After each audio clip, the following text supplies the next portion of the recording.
La Révolution haïtienne. Pendant plus de 10 ans, les esclaves de Saint-Domingue se battent pour la liberté dans une campagne d'une violence absolument indescriptible. Le leader de la Révolution, Toussaint Louverture, émerge alors comme un symbole de la résistance face au colonialisme, repoussant tour à tour les troupes des plus grandes armées du monde, autant françaises, espagnoles que britanniques. Lorsque la poussière retombe, Toussaint Louverture agit comme leader de facto de la colonie, se rapprochant de la France, mais dirigeant Saint-Domingue comme il l'entend. Et ça, c'est loin de plaire à tout le monde sur le vieux continent. Un certain Napoléon Bonaparte devient premier consul de France, brisant largement les principes de la Révolution et rétablissant les ambitions de grandeur de l'Empire français. Napoléon n'a que faire de Toussaint Louverture, donc en 1802, il envoie son beau-frère afin de reprendre possession de Saint-Domingue, rétablir l'esclavage et surtout relancer les lucratives plantations. Pour briser la révolution haïtienne, Louverture est mis sur un bateau, envoyé vers la France et emprisonné dans des conditions atroces avant d'y mourir. Encore aujourd'hui, tous les enfants haïtiens connaissent par cœur ce qui fut rapporté comme les derniers mots de Louverture avant d'être déporté. En me renversant, on a abattu à Saint-Domingue que le tronc de l'arbre de la liberté. Il repoussera, car ses racines sont profondes et nombreuses. Si ces mots sont aujourd'hui célèbres, c'est parce qu'ils se sont avérés prophétiques. Dans les mois qui suivent, les Français sont chassés de Saint-Domingue par une rébellion violente et brutale qui exige maintenant rien de moins que la liberté totale et entière. Fini les compromis. En 1804, le nouveau leader de la Révolution, Jean-Jacques Dessalines, proclame enfin l'indépendance de Saint-Domingue, rétablissant du même coup le nom choisi par les aborigènes des centaines d'années plus tôt. C'est donc la naissance de l'Empire d'Haïti. Pour symboliser la fin définitive de la domination blanche, Dessalines saisit un drapeau français et en tranche le blanc de son épée, créant ainsi le drapeau haïtien. Lorsqu'il proclame le nouvel État, Dessalines est animé d'un profond désir de vengeance envers les colons français qui ont abusé des Noirs pendant des années. Dès le début de son règne, il ordonne le massacre de tous les Blancs se trouvant sur l'île, à quelques rares exceptions. Les troupes de Dessalines passent de village en village, massacrant quelques 5000 Français au milieu de la nuit, en utilisant des armes blanches pour éviter d'alerter les villages suivants. Dans la nouvelle Constitution, les Blancs qui sont épargnés se voient explicitement interdire le droit à toute forme de propriété. Évidemment, le monde occidental est absolument choqué par les actions du nouveau régime. Plusieurs pays refusent de reconnaître Haïti, alors que d'autres vont même jusqu'à le boycotter, poussant son économie jusqu'au bord du précipice.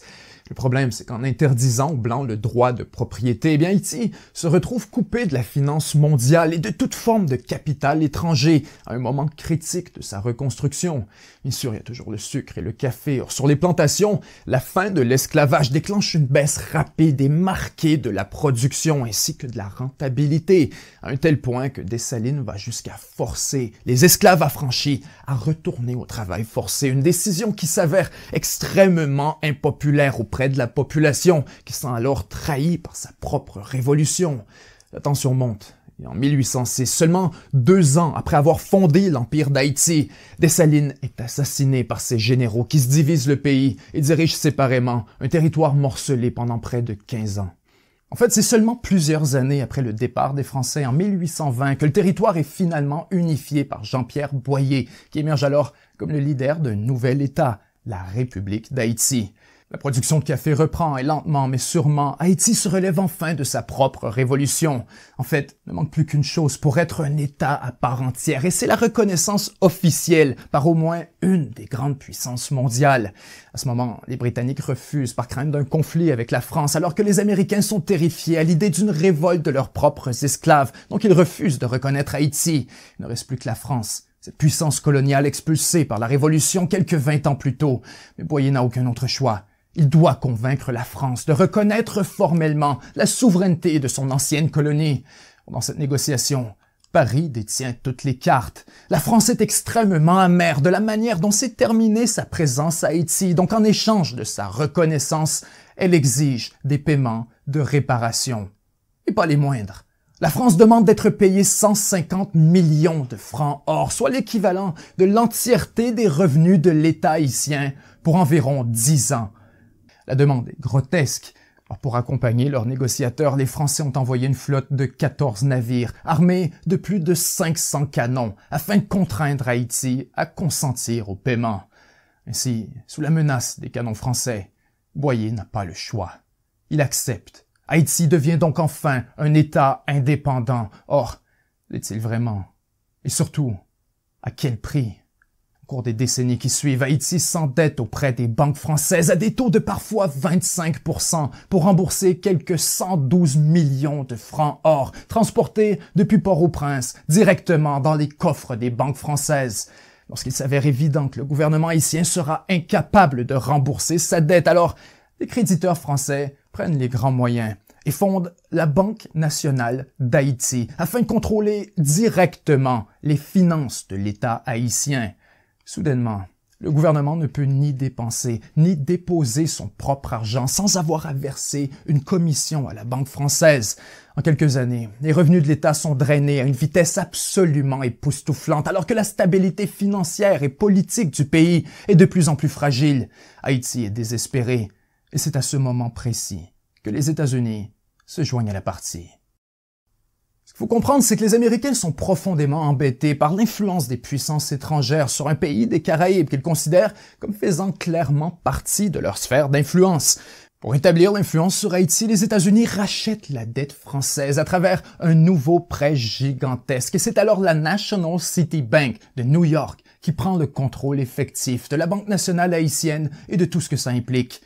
Or, ce nouveau prêt est émis à des conditions draconiennes. Et encore une fois, Haïti plonge dans une période de profonde instabilité politique, alors qu'en moins de 5 ans, 7 présidents haïtiens sont soit assassinés ou encore forcés à la démission. Pour les Américains, Haïti s'avère ingouvernable et progressivement, pour se faire payer, les choses passent de l'extorsion au vol en plein jour. Le 17 décembre 1914, à 13 heures, un navire américain, le USS Machias, débarque 8 soldats sur les côtes de Port-au-Prince. Les hommes se rendent directement à la Banque nationale pour y voler l'entièreté des réserves en or et les ramener à New York dans les coffres de la National City Bank. On l'appellera le vol de 1914. Bien sûr, le gouvernement haïtien est scandalisé et choqué par le culot des Américains. Il dénonce un vol effronté des réserves de sa banque centrale, une invasion flagrante de sa souveraineté. Les Américains n'ont que faire. L'année suivante, à la demande directe de la National City Bank, le président américain Woodrow Wilson va encore plus loin et ordonne carrément l'invasion militaire de la République d'Haïti. Ultimement, ce sont plus de 5000 soldats américains qui seront déployés pour occuper Haïti pendant plus de 20 ans. Dès leur arrivée, ils instaurent la loi martiale, ils installent un gouvernement pro-américain et prennent le contrôle des taxes afin de se rembourser directement depuis les poches des Haïtiens. Des années plus tard, un général américain ayant participé à l'occupation d'Haïti écrira dans ses mémoires « J'ai fait d'Haïti un endroit décent pour que les garçons de la National City Bank puissent encaisser des revenus. » L'occupation s'avère brutale. Pour décourager la résistance de la population, les Américains assassinent un leader rebelle, Charlemagne Péralte, pour ensuite photographier son corps attaché à une porte et distribuer la photo partout à travers le pays.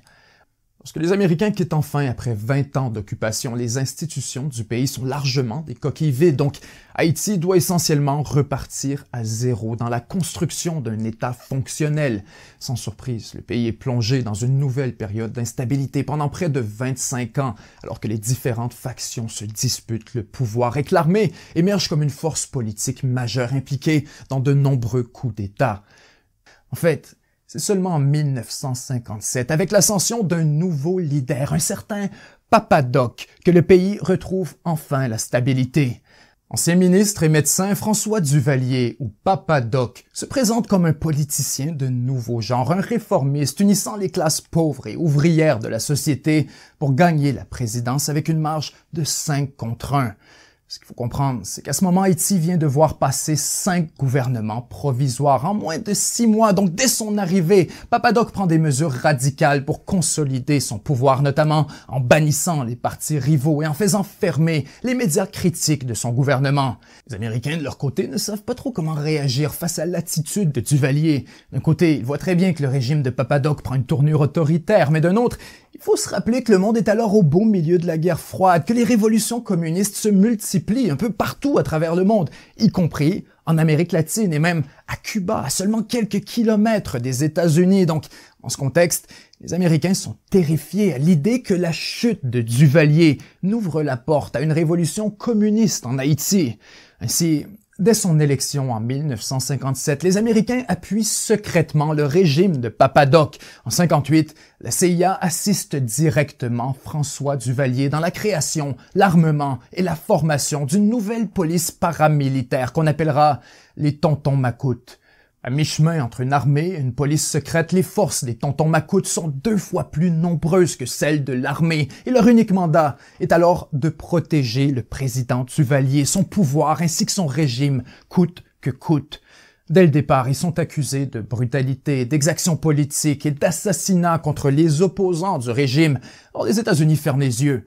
La seule chose qui compte, c'est que Duvalier s'oppose au communisme. Et avec Fidel Castro qui vient de s'installer au pouvoir à Cuba, les Américains sont terrifiés à l'idée que les communistes cubains essaient d'envahir Haïti. Et bien sûr, avec le recul, ça peut sembler un peu paranoïaque, mais en fait, c'est exactement ce qui se produit en 1959. Fidel Castro envoie une force d'invasion pour renverser Duvalier et conquérir Haïti au nom de la révolution communiste. Aux États-Unis, la panique est totale. Les Américains envoient des Marines pour appuyer l'armée haïtienne qui est alors entièrement mobilisée. Les envahisseurs sont vaincus, mais à ce moment précis, les États-Unis réalisent que dans la géopolitique de la guerre froide, ils n'ont plus d'autre choix que d'appuyer le régime de Papa Doc. Et ça, Papa Doc le comprend très bien. Les États-Unis ne peuvent plus l'abandonner. Soudainement, ils ne gênent plus pour défier Washington. Ils demandent de l'aide financière, exigent un moratoire sur le remboursement des dettes aux entreprises américaines et suggèrent ouvertement que Washington est largement responsable de la misère d'Haïti. Secrètement, la CIA estime que Papa Doc glisse vers la gauche et qu'il s'entoure de plus en plus de ce qu'ils appellent une clique de gauchistes. Lorsqu'Haïti cesse de rembourser ses dettes aux compagnies américaines, alors là, c'est la goutte qui fait déborder le vase. Le président John F. Kennedy perd patience et ordonne carrément le renversement du régime Duvalier par la CIA. En 1963, les Américains finissent enfin par reconnaître que leur stratégie est un échec. Ils renouent avec Duvalier, rétablissent le financement d'Haïti et Duvalier profite du contexte pour se proclamer président à vie après un référendum gagné avec 100% des voix. À partir de ce moment, et pour les années qui suivent, les États-Unis ferment délibérément les yeux sur les abus des Tontons Macoutes ainsi que sur la corruption flagrante du régime de Papa Doc. Le pays plonge dans une période de stabilité autoritaire marquée par un spectaculaire déclin économique. Et lorsque Papa Doc décède en 1971, eh bien, c'est son fils, Jean-Claude Duvalier, surnommé Baby Doc, qui hérite du pouvoir, devenant ainsi le plus jeune président du monde à seulement 19 ans. Une fois au pouvoir, Baby Doc comprend rapidement que son sort sera largement déterminé par la nature de sa relation avec les États-Unis. Ainsi, il fait tout pour se rapprocher de Washington, notamment en s'opposant au communisme, bien sûr, mais surtout en signant avec les États-Unis toute une multitude de traités économiques et diplomatiques de manière à ouvrir Haïti à l'investissement étranger. En quelques années, Baby Doc devient le chouchou de Washington, alors que les États-Unis le récompensent avec des centaines de millions de dollars en contrats et en aide humanitaire afin de le maintenir au pouvoir pendant plus de 15 ans. C'est seulement au milieu des années 1980 que les choses commencent à dégénérer pour le régime Duvalier. Les Haïtiens en ont assez de la corruption du gouvernement, des arrestations arbitraires, de la répression violente par les Tontons Macoutes, mais surtout de la proximité complice avec les États-Unis. Un peu partout à travers le pays, des manifestations éclatent, le peuple se soulève et pour l'administration Reagan, il devient limpide que le jeune Baby Doc ne pourra plus tenir très longtemps. Décidément, il faut intervenir. Sans quoi, dit-on, Haïti pourrait tomber aux mains de l'Union soviétique, de Cuba et du communisme international. Plus que tout, les Américains veulent maintenir le contrôle géopolitique sur Haïti afin d'empêcher la fermeture du passage du vent, ou Windward Passage, un couloir maritime hautement stratégique vers le canal de Panama situé directement entre Cuba et Haïti. Secrètement, l'administration Reagan commence à exercer de la pression sur Duvalier afin qu'il quitte le pouvoir de manière ordonnée. Or, ce dernier refuse. En réponse, Washington met fin à l'aide financière et se met à soutenir activement les manifestants. Rapidement, Baby Doc n'a plus d'autre choix. En 1986, à la demande des États-Unis, il monte à bord d'un avion militaire et part en exil vers la France. Après 30 ans de régime Duvalier, l'armée haïtienne, formée et financée par les États-Unis, émerge alors comme la force politique numéro 1 en Haïti. En quelques jours, un régime militaire est installé et les États-Unis rétablissent leur aide financière tout en s'assurant d'étendre encore plus leur influence dans la vie politique haïtienne, en mettant sur pied à travers la CIA le SIN, ou Service d'intelligence nationale, littéralement une agence d'espionnage équipée, entraînée et financée par la CIA. En gros, l'objectif est alors de sélectionner le prochain leader en manipulant les élections haïtiennes de 1987. Dès le début de la campagne, des paiements secrets sont versés à de nombreux candidats afin d'influencer le résultat électoral. Or, rapidement, les plans de la CIA sont court-circuités de manière, pour le moins, inattendue. Durant les premières semaines de l'opération, des représentants du Sénat américain chargés de superviser les activités de la CIA se rendent à Haïti afin d'y observer le processus électoral. Ils découvrent alors toute l'étendue des activités de la CIA à l'intérieur du pays. Ils sont profondément choqués par ce qu'ils observent. Ils rédigent un rapport accablant pour leurs supérieurs et immédiatement, le comité du renseignement du Sénat américain exige que la CIA donne des explications aux élus quant à ses activités en Haïti. Mais surtout, le Sénat exige que lui soit remise la liste de tous les candidats payés par la CIA. Dans un acte de défiance pratiquement inédit dans l'histoire américaine, la CIA refuse de remettre la liste et le Sénat est absolument furieux. Pour établir son autorité, dans un geste tout aussi rarissime, le Sénat américain ordonne formellement à la CIA d'abandonner immédiatement toute opération d'influence en Haïti. Pour l'agence d'espionnage, c'est un véritable tremblement de terre. Or, la CIA est loin d'avoir dit son dernier mot. Il est impossible de contrôler le résultat des élections haïtiennes. Alors, elles n'auront pas lieu, tout simplement. Le matin du 29 novembre 1987, des centaines de personnes font la file pour aller voter lorsque des membres du SIN, le Service d'intelligence nationale, l'agence fondée par la CIA, ouvrent le feu sur la foule, massacrant jusqu'à 300 civils innocents. Et voilà, l'élection est annulée. Évidemment, le peuple haïtien est scandalisé devant une telle tragédie, mais surtout, il est offusqué par l'intervention des forces armées dans le processus électoral. Émerge alors un nouveau leader, un jeune prêtre du nom de Jean-Bertrand Aristide. Aristide dénonce vivement les abus et la corruption des régimes précédents. Il appelle les Haïtiens à une nouvelle révolution, cette fois contre le processus électoral, truqué d'avance, contrôlé par l'armée et noyauté par les États-Unis. Lorsque les premières élections libres de l'histoire haïtienne sont finalement organisées en 1990, Aristide est élu président par une immense majorité face au candidat choisi et financé à coût de 36 millions de dollars par Washington, un ex-fonctionnaire de la Banque mondiale du nom de Marc Bazin. Les États-Unis sont absolument stupéfaits par le résultat. Aristide est élu par les classes les plus pauvres de la société en promettant plus de justice, plus de transparence et surtout la fin du colonialisme économique par les puissances étrangères.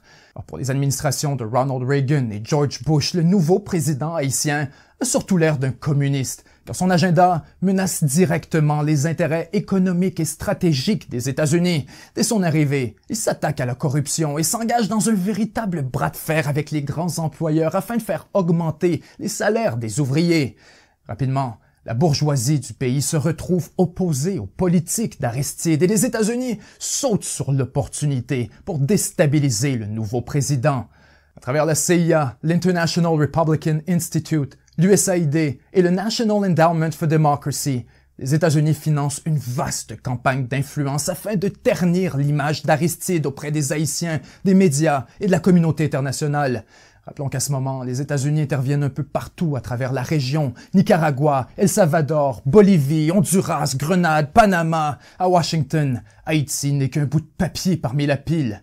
Seulement 8 mois après son arrivée au pouvoir, Jean-Bertrand Aristide est victime d'un coup d'État et remplacé par un agent de la CIA du nom de Raoul Cedras. Marc Bazin, le candidat favori de Washington, est quant à lui désigné premier ministre. On apprendra d'une source proche de Cedras que des agents de la CIA se trouvaient carrément à ses côtés au quartier général de l'armée pendant le coup d'État. Cette fameuse source, c'est nul autre qu'Emmanuel Constant. Des années plus tard, Constant confie à l'émission 60 Minutes aux États-Unis qu'il a lui-même été payé par la CIA afin de fonder une escouade de la mort ciblant directement les supporters d'Aristide. On l'appelle le FRAPP. Durant la junte militaire, l'organisation terrorise la population haïtienne alors que plusieurs milliers de partisans d'Aristide sont torturés ou massacrés à coups de machette. Les violences politiques tournent carrément la crise humanitaire alors que des dizaines de milliers d'Haïtiens désespérés prennent la mer à bord de radeaux de fortune. Soudainement, il devient très clair que l'Amérique doit changer d'approche car face à des manifestations monstres autant en Haïti qu'aux États-Unis, il n'y a plus aucun doute que le régime militaire a perdu le contrôle. D'un jour à l'autre, une révolution pourrait survenir et l'influence américaine en Haïti s'en trouverait complètement dévastée par un gouvernement hostile à ses intérêts. Si la junte militaire est pour s'effondrer, alors aussi bien choisir maintenant qui la remplacera. Lorsque Bill Clinton arrive à la présidence en 1993, il adopte une stratégie radicalement différente afin de récupérer l'influence américaine et retrouver la faveur du peuple haïtien. Au fond, l'idée est relativement simple. Puisqu'Aristide est si populaire en Haïti, alors pourquoi s'y opposer quand on pourrait plutôt l'utiliser? Pour réellement contrôler la politique haïtienne, alors suffit de retourner Aristide au pouvoir en lui imposant un certain nombre de conditions, nommément qu'il accepte d'appliquer à la lettre les prescriptions du Fonds monétaire international. Mis au pied du mur, Aristide accepte les conditions américaines. Pour certains, c'est un pacte avec le diable. Pour d'autres, c'est un pacte nécessaire pour retrouver la démocratie. Et en fait, Aristide est lui-même parfaitement conscient du jeu de coulisses dont il fait l'objet. Des années plus tard, il affirme « En 1994, Clinton avait besoin d'une victoire de politique étrangère et un retour de la démocratie à Haïti lui offrait cette opportunité. » Nous n'avons jamais eu la moindre illusion à l'effet que les Américains partageaient nos objectifs profonds. Sans eux, nous n'aurions jamais pu rétablir la démocratie. Dans les mois qui suivent, les États-Unis prennent les grands moyens pour forcer la transition politique, alors que dans les coulisses, ils préparent carrément les plans pour une évasion militaire de la République d'Haïti, une évasion massive impliquant plus de 20 000 soldats soutenus par 2 porte-avions.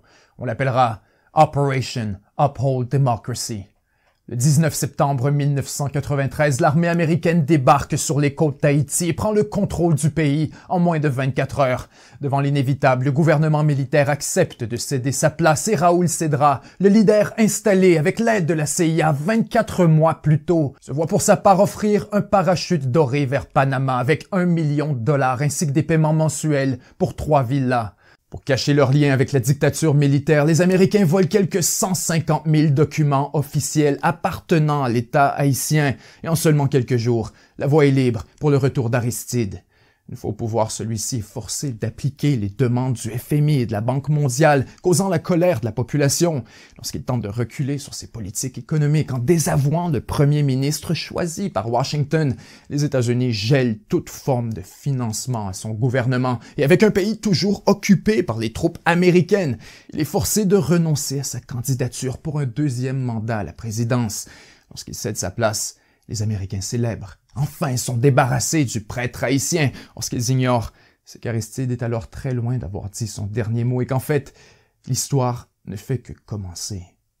Dès l'élection suivante, en 2000, après 5 ans sur les lignes de côté, Jean-Bertrand Aristide fait un grand retour sur la scène politique, surprenant l'Amérique et remportant les élections dans un véritable raz-de-marée.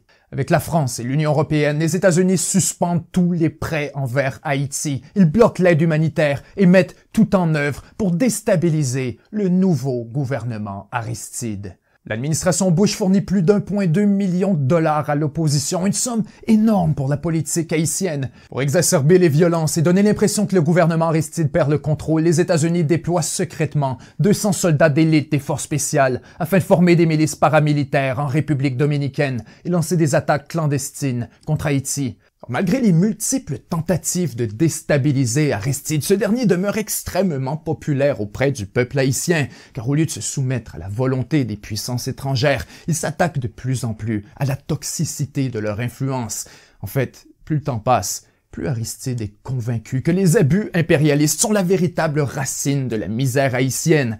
Durant son exil, il a étudié l'histoire d'Haïti, a découvert avec stupéfaction l'histoire de la dette d'indépendance versée à la France. À son avis, c'est sans équivoque La France a extorqué Haïti par la force, et ainsi, Paris doit rembourser l'argent. Aristide est obsédé par la question, il fait le calcul et estime qu'en dollars américains, avec intérêts et inflation, la France doit rembourser à Haïti 21 milliards 685 millions 135 571,48 dollars US. Au départ, les Français sont presque amusés par la demande. Pour eux, la notion d'un remboursement est absurde et carrément ridicule. Or, le problème, c'est qu'Aristide est absolument sérieux. Il mentionne ouvertement la question dans ses discours et chaque fois la foule est en délire. Le 1er janvier, Aristide remplace la salve de 21 coups de canon en listant 21 choses qu'Haïti pourrait enfin se permettre lorsque les 21 milliards seraient remboursés. 21 points en attendant 21 milliards restitution. Écoles, hôpitaux, médicaments, nourriture, le message est clair. La misère d'Haïti, c'est la misère de la dette et la France doit rembourser. Partout à travers le pays, le nombre 21 devient un véritable symbole, un slogan qu'on affiche sur des panneaux avec les mots « restitution »,« réparation ». Haïti engage une firme française pour la représenter en cour et cherche un tribunal pour traiter la cause lorsqu'Aristide se met à organiser des rencontres avec les leaders d'anciennes colonies françaises afin de les convaincre de joindre la lutte pour les réparations. C'est la goutte qui fait déborder le vase. Cette fois, la France n'entend plus du tout à rire face à la menace de plus en plus crédible d'un véritable domino de demandes de réparation de la part de toutes les anciennes colonies. Vraisemblablement, Aristide a franchi une ligne rouge et cette fois, il doit partir. C'est ainsi qu'une rencontre secrète est tenue au lac Meech entre notamment le Canada, les États-Unis et la France afin de discuter de ce qu'on qualifie du problème haïtien. Tout ce qu'on vient qu'Aristide doit partir et qu'il est hors de question d'attendre les prochaines élections. Et voilà donc la naissance informelle de ce qu'on appellera le Core Group, un groupe de puissance étrangère responsable dans les coulisses de la gestion des affaires haïtiennes. Décembre 2003, l'envoyé de la France se présente au palais présidentiel à Port-au-Prince afin de livrer un avertissement au président d'Haïti. « Ça sent le roussi pour vous », dit le Français, prévenant Aristide qu'il serait bientôt renversé du pouvoir et qu'il ferait mieux de fuir tout de suite pour éviter de connaître le même sort que Salvador Allende, tué par ses hommes au palais présidentiel. Quelques semaines plus tard, dans la nuit du 28 février, l'ambassadeur de France et l'ambassadeur des États-Unis débarquent au palais présidentiel flanqués par des soldats américains. Manu Militari, ils exigent la lettre de démission du président Aristide et l'informent que les forces spéciales canadiennes et américaines ont déjà commencé l'invasion du pays. Face à l'inévitable, Aristide accepte. On lui dit ensuite qu'on l'amène dans une conférence de presse, mais plutôt on l'amène à l'aéroport et on l'embarque de force dans un avion américain qui l'amène en exil vers la République centrale africaine, un pays où il n'a jamais mis le pied. Hold on for a second, please. President Aristide resigned. He has left his country. The Constitution of Haiti is working. I have ordered the deployment of Marines as the leading element of an interim international force to help bring order and stability to Haiti. Les Marines américains débarquent par milliers, accompagnés par des centaines de soldats canadiens et français afin de prendre le contrôle effectif d'Haïti. Seulement quelques jours après le départ d'Aristide, les membres du Core Group organisent la sélection d'un nouveau président, Alexandre Boniface. Dans l'un de ses premiers gestes en tant que président, il émet une requête officielle au Conseil de sécurité de l'ONU pour le déploiement immédiat d'une force internationale de maintien de la paix en Haïti. Pour certains, c'est surtout un moyen de prêter de la légitimité à l'occupation militaire du pays par les forces étrangères. Quant au poste de premier ministre, on sélectionne un ancien fonctionnaire de l'ONU, alors résident des États-Unis, Gérard Latortue. Quelques jours à peine après son arrivée au pouvoir, Latortue est reçu à l'Élysée par le président Jacques Chirac, où ils annoncent ensemble qu'après mûre réflexion, l'État d'Haïti renonce à la restitution. Eh bien, nous avons parlé d'un nouveau départ que nous souhaitons en Haïti avec la France. Après les problèmes des dernières années où les relations étaient un petit peu affectées négativement par tous les efforts de l'ancien régime pour demander une restitution de la dette de l'indépendance, eh bien aujourd'hui nous savons bien que légalement il n'y avait aucune base à cette demande. Nous voulons simplement renouveler la coopération sur de nouvelles bases et nous souhaiterions que la France nous apporte son concours